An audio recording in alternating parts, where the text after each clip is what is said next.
जोरो ने प्रोफेसर को वर्षा के साथ हुई पूरी बातचीत बता दी, साथ ही बुटका यादव और यमराज के उस प्लान के बारे में भी, जिसमें वो प्रोफेसर की पहचान वर्षा के सामने उजागर करने वाले थे। ये सुनते ही सब चौंक गए।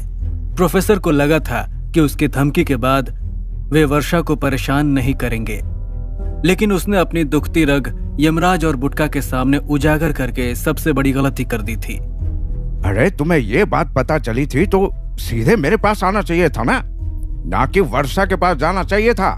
मुझे लगा कि बुटका दो जवान कपल को अलग कर देगा, तो इसीलिए आपकी प्रेम कहानी बचाने के लिए वर्षा आंटी के पास गया था मैं। मुझे क्या पता था कि आपकी होने वाली बीवी को मेरे और फिनिक्स के बारे में पहले से पता होगा। वो तो आपसे भी कहीं ज्यादा तेज निकली। जोरो के मुंह से वर्षा की तारीफ सुनकर प्रोफेसर के चेहरे पर हल्की सी मुस्कान आ गई। तभी सतनाम ने प्रोफेसर को देखा।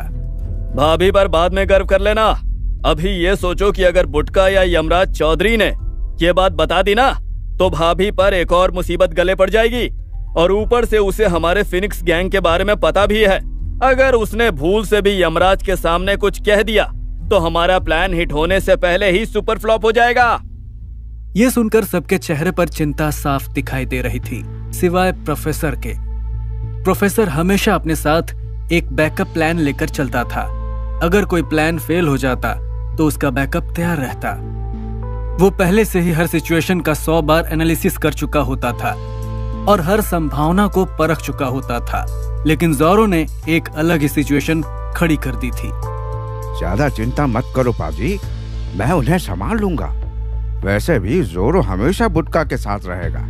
अगर वर्षा के करीब भी गया तो तुम मुझे इन्फॉर्म करोगे। जोरो ने हामी भरी। फिर प्रोफेसर ने निधि की तरफ देखा। निधि, हमें अपना प्लान जल्दी से अंजाम देना होगा।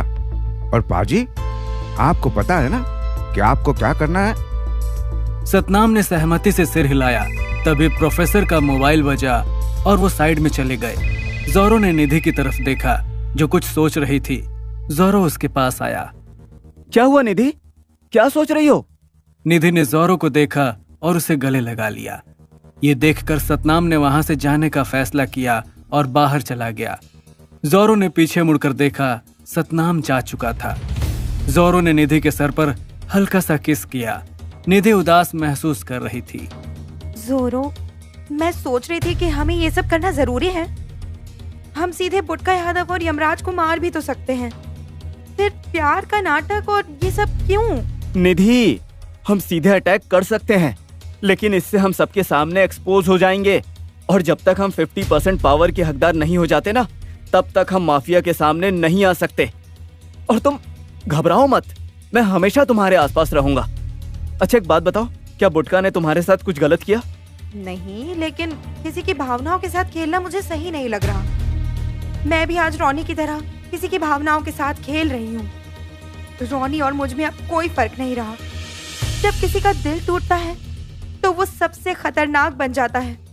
बुटका पहले से ही इतना खतरनाक है, अगर इसका दिल टूट गया तो उसे रोकना नामुमकिन हो जाएगा। ये कहते हुए निधि काफी इमोशनल हो गई थी। उसे अपने वो दिन याद आ गए जब रॉनी उसे धोखे में रख रहा था। वो सिर्फ फिनिक्स की दावेदारी हासिल करने के लिए निधि से प्यार का नाटक कर रहा था, और आज निधि भी रॉनी की ही तरह फिनिक्स की दावेदारी के लिए बुटका से प्यार का नाटक कर रही थी। निधि को इमोशनल देखकर जोरो ने उसे सांत्वना देने की कोशिश की। देखो निधि, अगर तुम ये सब नहीं करना चाहती ना तो हम इसे यहीं पे रोक देते हैं, और तुम्हें ज्यादा लोड लेने की जरूरत नहीं है। हम सीधे उन पर हमला करेंगे। नहीं, ऐसा करने की जरूरत नहीं है। हम इस मिशन के काफी नजदीक आ चुके हैं। वैसे भी मुझे हमारे ब्राइट फ्यूचर और मेरे डैड के सपने के लिए ये करना है। मेरे डैड चाहते थे कि फीनिक्स की गद्दी उस तक पहुंचे जो इसका असली हकदार है। जोरो ने सहमति में सर हिलाया। हाँ बिल्कुल, और मैं भी यही चाहता हूँ कि फिनिक्स की गद्दी पर उसका असली हकदार बैठे। कुछ देर तक दोनों के बीच एकदम शांति रही, लेकिन कुछ ही पलों बाद निधि ने जोरो की तरफ घूर कर देखा।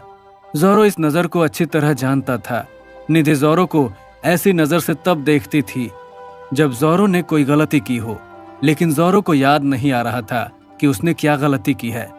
अगर उसने निधि को गले नहीं लगाया होता तो वो वहीं से भाग जाता, लेकिन अब वो बिल्कुल फंस गया था।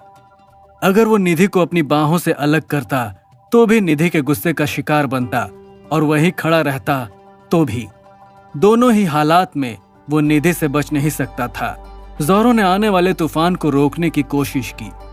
बेबी, क्या मुझसे कोई गलती हो गई है? इतना सुनते ही निधि ने जोर से एक मुक्का जोरो के पेट में मारा। वो मुक्का इतना जोरदार था कि जोरो के मुंह से थूक निकल गया। निधि जानती थी कि जब जोरो को अपनी गलती छुपानी होती या मस्का मारना होता तब वो उसे बेबी कहकर बुलाता था। मिस्टर निंजा, आप काम में इतने बिजी हो गए कि अपनी बीवी को टाइम देना ही भूल गए हो।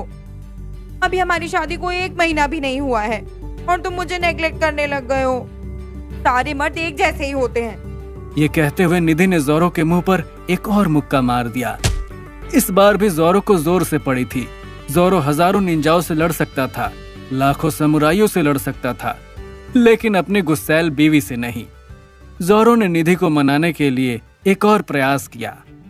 ऐसा कुछ नहीं है, मैं बस यही चाहता हूँ कि हम जल्द से जल्द 90 दिन का चैलेंज खत्म करें और फिर एक आम जिंदगी जिए और भर भर के प्यार करें। जोरो ने आखिरी शब्दों को दोहरे अर्थ में कहा था, जिसे निधि ने अच्छी तरह समझ लिया था। उसके चेहरे पर हल्की सी मुस्कान आ गई। 90 दिन तक कौन इंतजार करे प्यार के लिए? जोरो ने भी हामी में सर हिलाया, लेकिन उसे तुरंत समझ नहीं आया कि निधि उसे रोमांस की हिंट दे रही थी। तभी उसका दिमाग ठनका। उसने निधि की तरफ देखा, वो मुस्कुरा रही थी। जोरो के चेहरे पर भी मुस्कान आ गई और उसने तुरंत निधि के होठों पर अपने होठ रख दिए। दोनों एक दूसरे में खो गए। तभी निधि का फोन बजा। दोनों इतने खोए हुए थे कि फोन की पहली रिंग पूरी हो गई। जोरो ने चैन की सांस ली और निधि के टॉप को उतारने लगा।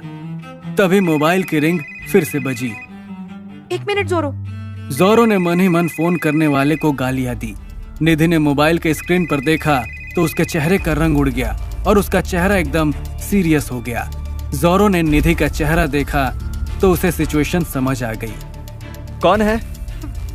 बुटका यादव।